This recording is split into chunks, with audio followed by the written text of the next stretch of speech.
Fellas, I wanted to share with you. I've been thinking about these 7.3s, good old school big block engines. They're good engines. They serve their purpose. So, more or less, the point of this video is to share this owner's experience. This is a customer of ours that we service. He services wireless towers. That's what he does, and he pulls a utility trailer typically, and all of his trucks were diesels, and he had enough with the last one. So he picked up this 21 with a 7.3, and man, he just seemed so lit up when I asked him about it. He was just excited.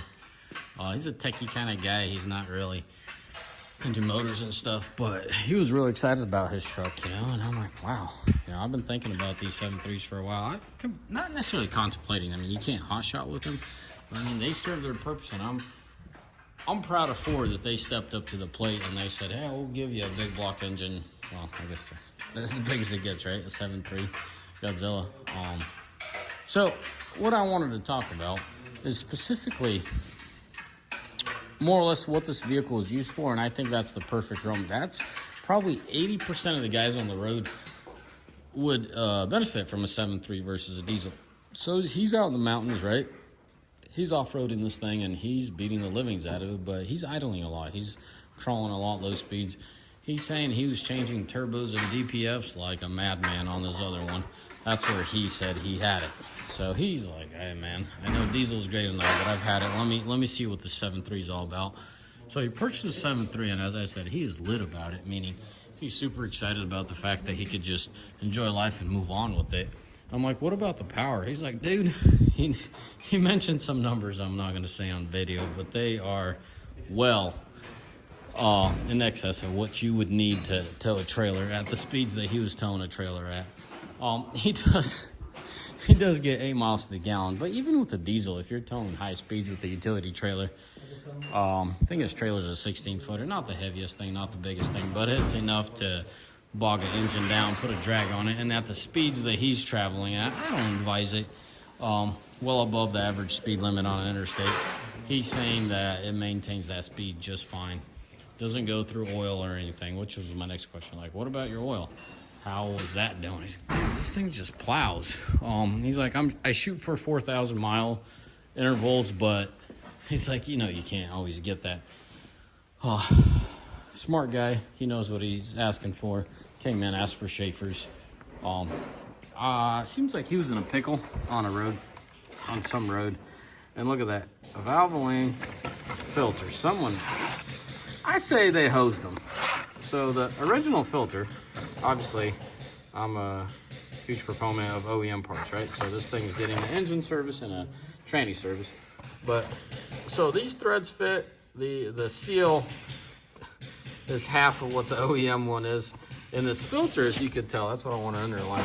My guy's Mr. Speedy Gonzalez. He was literally sitting here on the bench like a couple minutes before, and I had to put out a fire real quick, and I came back and he said he already installed the original one. It's already on the engine. I wasn't going to have him, pull it off just for the sake of this video. But that's the part number that we used in this no part, right? You would think it, excuse me, the OEM filter literally fills this box. So he's like, Paul, I think you got the wrong filter. I'm like, nope. It's just why you don't go to Quick Lubes and get stuff done, because they have to focus on their finances like any company. You want to be efficient.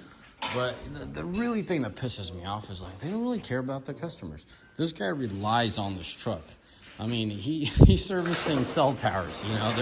There's times he don't have cell service because he's out there in the boonies. So that's super important, guys. You got to take care of your customers. So he said he wanted good oil, and I'm like, well, Schaefer's like, okay, I'll take it. So this is what he's running in there. Good oil. If you're new to the channel, I'm a big proponent of Schaefer's. Might even become one of their reps, believe it or not. I've been running Schaefer's for over 12 years. Finally got to the point where I want to run one of those. And then let me show you what we're using for the tranny here. Here's the fluid. So according to Vin, this is the fluid that needs to go in there. And the filter, I don't know I wanted to share the filter part number with you guys. Where did it go? Oh, there it is. Here's the part number on that filter. beautiful she looks. I like their pre-screen, their filtration that they got here. You know, guys, I'm very much a Ram guy. I'd still choose Cummins over Power Stroke despite all of my issues, but Ram has really impressed a lot of people with these 7.3s with their simplicity. Let's go back and talk about the fact of an average Joe needing a truck like this, you know. These guys have about, I don't know, a couple thousand pounds in the bed of their truck, give or take. I overshot it a little bit, but let's just say 16. I think 16 would be a better stated number, more proper number. Just a bunch of equipment, and then they have that cargo trailer, about 6,000 to 8,000. That's what he said it ranges in. You know, average guy, I mean, this guy really, he should get a Tremor. I think Tremor would be perfect for him for what he needs with a gas engine. But, you know, average guy, what does he do? You know, 10,000, 12,000 pounds from time to time locally. It's those guys that are out there on the road and hauling heavy loads. As I said, if you're new to the channel, I haul a lot of stuff, a lot of goosenecks. Oh, shoot, there's 2 vehicles out there that are stickered up. And let's shoot it this way. A lot of goosenecks, right?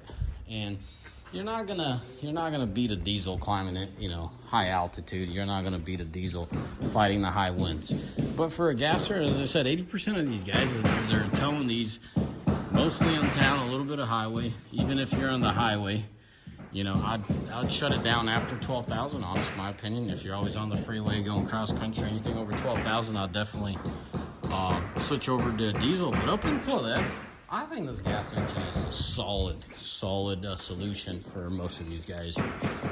As I said, I have no experience. I've been doing a lot of research because I'm interested in them.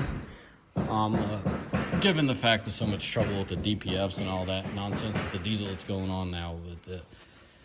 If you're in the market and you need a truck and you're an average guy that just wants to have a truck and pull his RV or his boat on the weekends, you know, there's nothing wrong going way past that 12,000, max it out. But you don't live on the road, you know, just because you could climb 6%, you know, at 60 miles an hour versus 70 or 75 is not a deal breaker in any case, you know. But yeah, if you guys want me to make more of these videos, these oddball videos, let me know, because I'm trying to jam so much in a single video. Just sharing my experience with you guys. I'm going to be in the shop a lot more. I have my goals for the shop, and I want to improve certain things and get them up to my snuff. So I'll just throw out a few of these videos. You guys can let me know in the comment section what exactly you guys want to hear about. Because in the shop, I mean, we deal with semis, we deal with a little bit of restoring pickups, and then we deal with customer rigs, you know, from gas Ford, Chevys, Dodges, a little bit of smaller pickups, but that's rare. It's typically like, you know, 1-ton pickups and a lot of diesel, a little bit of gas. Anyways, guys, as always, may the Lord bless you. May Almighty find day, and let me know what you want to hear about and what you want to specifically see. Bye.